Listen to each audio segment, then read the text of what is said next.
জয় গৌর হরি বল। শুধু ভক্তজন, আমরা দুর্গা প্রতিমার কাজটি আজ কমপ্লিট করলাম। এই যে প্রতিমাটি আমরা তৈরি করলাম, এটি হচ্ছে মায়ের পরম ভক্ত পরিতোষ ঘোষ দাদার বাড়িতে, এটি নয়ারচর টাঙ্গাইলে। তো প্রতিমাটি আমরা দীর্ঘদিন যাবৎ তৈরি করেছি। আপনারা সবাই আসবেন এবং কি প্রতিমা দর্শন করে এই দাদাদের ধন্য করবেন। জয় মা। জয়। অভাব দিছি পাতিলা করে দিছত না,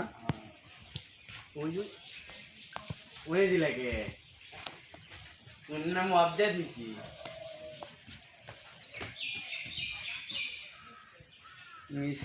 এখানে গণেশ আছেন একটি বড় নাকারার উপরে, এবং কি গণেশের যে বাহন, সেই বাহন মুশিকাসুর, সে মানব রূপে সেই নাকারাটি বাজাইতেছে। তার উপরের দিকে আছে কৈলাসপতি দেবাদিদেব মহাদেব। এই যে মহাদেব,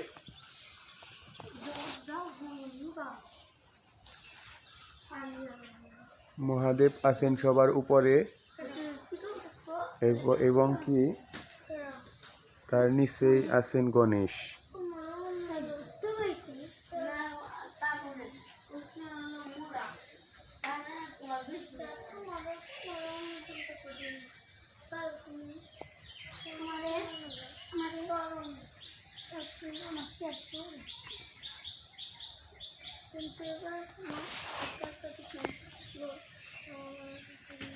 গণেশ, এদিকে আছে মা লক্ষ্মী।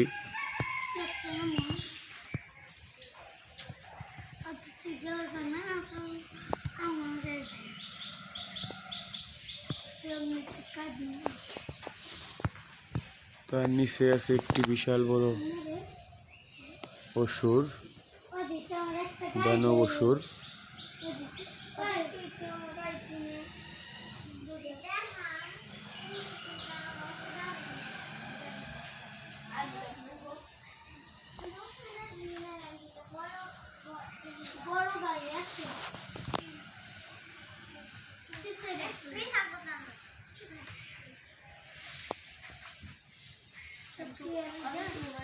মাঝখানে আছেন মা দুর্গা। মা দুর্গা আছেন বসে পদ্ম ফুলের উপরে। তো এখানে পদ্ম ফুলের কাজটি অসম্পূর্ণ আছে এখনো।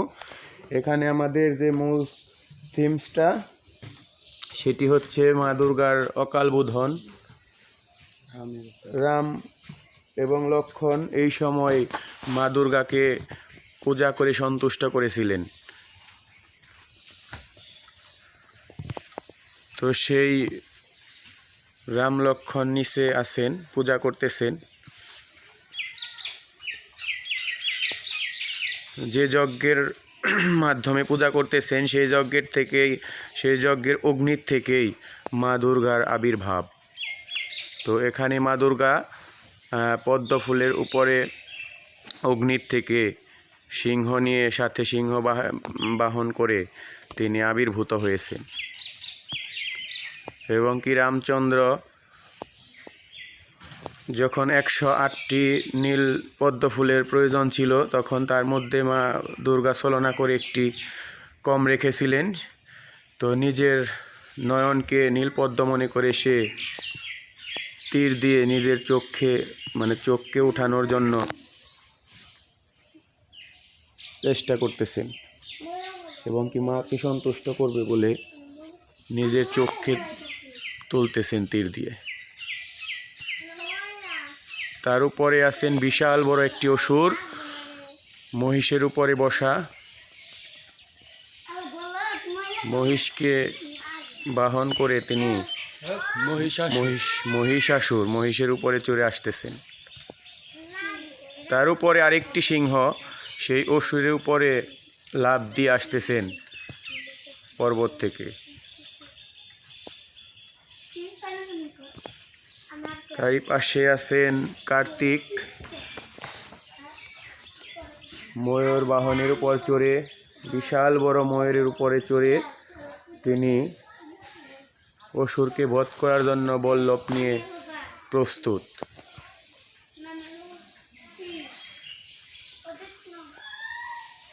তারই নিচে আছেন মা সরস্বতী।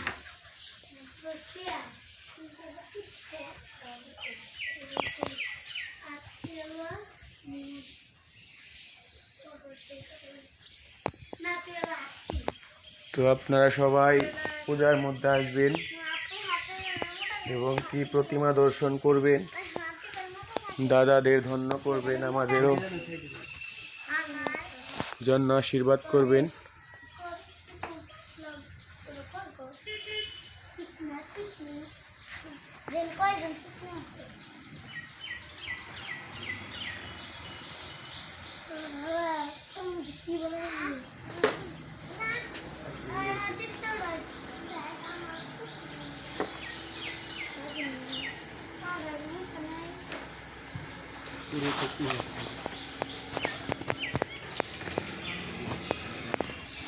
সম্পূর্ণ প্রতিমাটি আমরা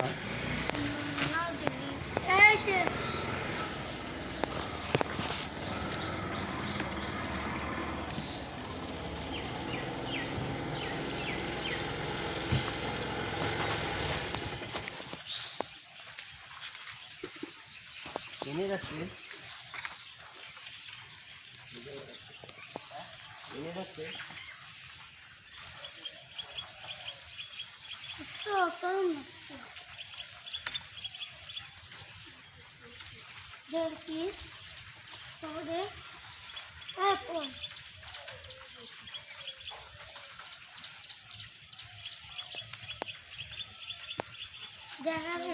সবাই মিলে জায়গা দাঁড়াই যাচ্ছে।